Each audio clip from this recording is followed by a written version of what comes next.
Hello friends. हमारी आज की कहानी का शीर्षक है समय का खेल। यह कहानी है एक छोटे से गांव रामगढ़ की, जहां एक गरीब लेकिन मेहनती किसान मोहन अपने परिवार के साथ रहता है।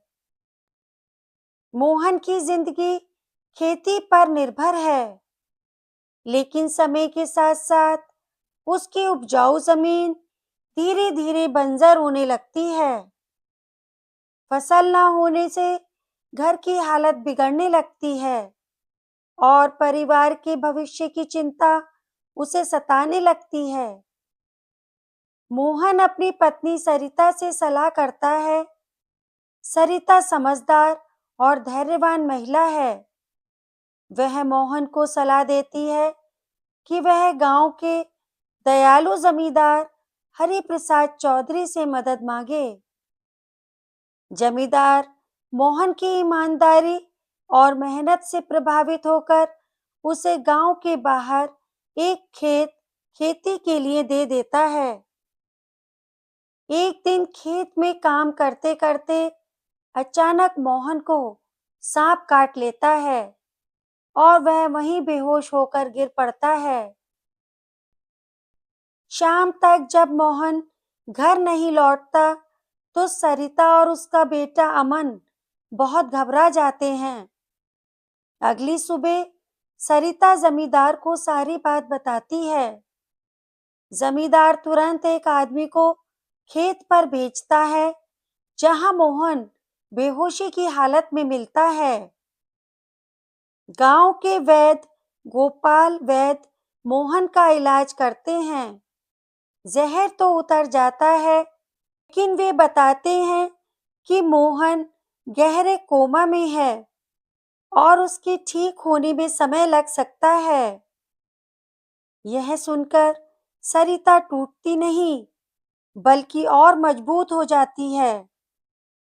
अब परिवार की जिम्मेदारी सरिता अपने कंधों पर ले लेती है।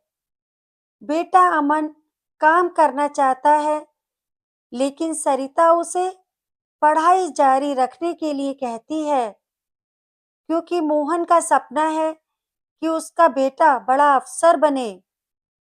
सरिता जमींदार से फिर मिलती है और घर के पास वाले छोटे खेत में काम करने की अनुमति मांगती है, ताकि वह मोहन की देखभाल कर सके।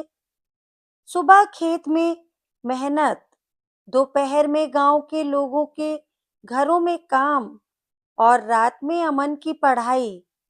सरिता दिन रात संघर्ष करती है। धीरे धीरे उसकी मेहनत रंग लाती है। फसल अच्छी होती है, घर की हालत सुधरने लगती है और वर्षों बाद मोहन को होश आ जाता है। सरिता के त्याग और संघर्ष को देखकर मोहन भावुक हो जाता है और वादा करता है कि आगे वह हर समय बीतता है और अमन कड़ी मेहनत से पढ़ाई पूरी करके अफसर बन जाता है। पूरे गांव रामगढ़ में सरिता के साहस, त्याग और मां होने के गर्व की मिसाल दी जाती है। इस कहानी की सीख यही है दोस्तों, समय चाहे कितना भी कठिन क्यों ना हो, अगर हौसले मजबूत हों तो किस्मत बदली जा सकती है।